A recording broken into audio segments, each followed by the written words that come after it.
100 सवाब है। वाह भाई वाह, गुनाह को सवाब लिख देगा अल्लाह। अल्लाह उन बुराइयों को नेकियों में तब्दील कर देगा। वो जो गंदे काम थे अल्लाह लिख देगा भाई ये नेकियां हैं। चोरी भी कभी नेकी बन सकती है। उसने ज़िंदगी में 100 झूठ बोले थे, अल्लाह कहेगा ये सवाब है, ये नेकी है।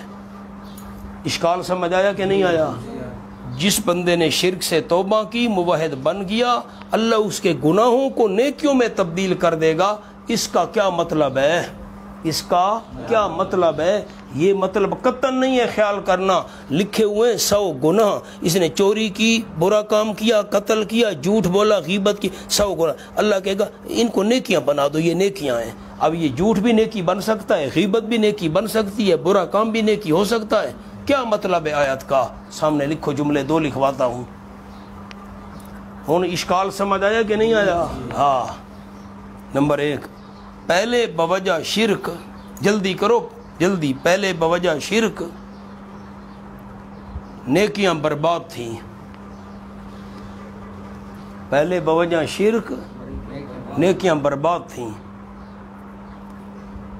मैं ऐत नहीं लिखवा सकता, आपने तो पढ़ी हाबितत आमालुहुम, ठीक है। पहले बवजह शिरक नेकियां बर्बाद थी। अब तो नेकियां लिखो, तो नेकियां लिखी ही नहीं जाती थी। तो नेकियां लिखी नहीं जाती थी। अब शिरक से तौबा कर ली तो नेकियां लिखी जा रही हैं।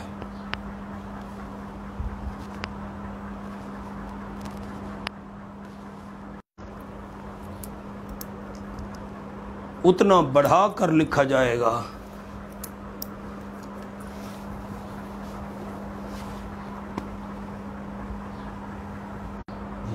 तौबा भी एक नेकी है। तो गुनाह लिखे हुए थे 1000, इसी एक तौबा वाली नेकी को 1000 गुना बढ़ाकर वहां लिख दिया जाएगा। तो 1000 गुनाहों की जगह क्या आ गई? 1000 नेकियां। इसी एक तौबा वाली नेकी को 1000 गुना बढ़ाकर गुनाहों की जगह 1000 नेकियां लिख दी जाएंगी। ये माना कतन नहीं है कि गुनाहों को नेकियां बना दिया जाएगा। इश्काल समझ आया कि नहीं आया? ख्याल करना, गुनाहों को नेकी अल्लाह बना देगा, ये माना नहीं है। बयान करना है, एहतियात से बयान करने अवाम के सामने, ख्याल करना। मुझे तो वाइज़ीन पर बड़ी हंसी आती है, सुनी सुनाई दा दौर है आजकल।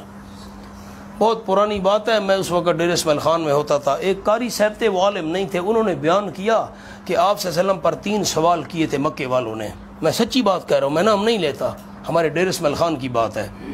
तो वो कौन नौजवान थे जो गार में सोए रहे, और वो बादशाह कौन सा था जिसने चक्कर लगाया मशरिक मगरब शिमाल जनूब।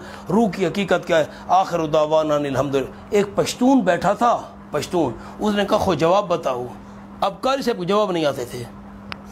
तकरीर तो याद की थी वद्दा उर्दू वाली किताब तू, वो खतीब साहब की किताब थी, उसमें ये 3 सवाल थे ना। तकरीर के आखिर में वो खतीब साहब की तकरीर तो ख़त्म हो गई आखिर पर, तो उसने 3 सवाल बयान किए। तकरीर ये लफ्ज़ बला याद की थी वद्दा, इसने लफ्ज़ बला वो तकरीर याद की हुई थी। आखिर उसने कहा खो हम नहीं जाने देगा, जवाब बताओ। जवाब उड़ा देना। उर्दू वाली किताब याद की हुई थी। अब तो वो इमाम साहब फौत हो गए, मैं उनको जानता हूँ। इमाम साहब ने बड़ी मुश्किल से कारी साहब की जान छुड़ाई, बड़ी मिन्नत, अल्लाह मेहरबानी यार, उसको राज़ी किया, अल्लाह का नाम मानो यार, मेहमान है फला फला। ये हालात ही आजकल मौलाना, मेहरबानी फरमाओ, बंदा बयान करे। इसलिए साथियों को कहता रहता हूँ, हमेशा से कहता हूँ, जब आपने कुरान पाक बयान करना हो, जुम्मा है, दर्स है, जो जगह बयान है तो मेरा कुरान एक दफ़ा देख लिया करो, एक नज़र डाल लिया करो कि हाशिए पर क्या लफ्ज़ लिखा हुआ है, बैन सतूर क्या लफ्ज़ मैंने लिखवाया है। ये अब ख़ास जो है ना बड़ी बड़ी तफसीरों के खुलासे लिखवा देता हूँ आपको, इंशाल्लाह कोई इश्काल पेश नहीं आएगा। अब ये जो मैंने बात लिखवाई है कालू सलामन पर, कि वो जहलाना आदतों वाले उनसे कोई बहस करें, मुबासा करें, तो कालू सलामा का ये माना नहीं वो कि अस्सलाम अलैकुम ना, वो क्या कहते हैं? ऐसी बात कहते हैं जिससे शरारत पैदा ना हो। अब इसी एक जुमले पर मैंने कितने वाक़यात आपको सुना दिए, ये सारी तकरीरें आपकी। आओ अब युबद्दिलुल्लाह का मतलब समझ आ गया। पहले नेकियां नहीं लिखी जाती थी, मुशरिक था, अब गुनाह ख़त्म हो गए, अब नेकियां लिखी जाएंगी। नंबर 2, जितने गुनाह थे उनको मिटाकर तौबा एक नेकी है, उतना बढ़ाकर उस तौबा वाली नेकी को वहाँ लिख दिया।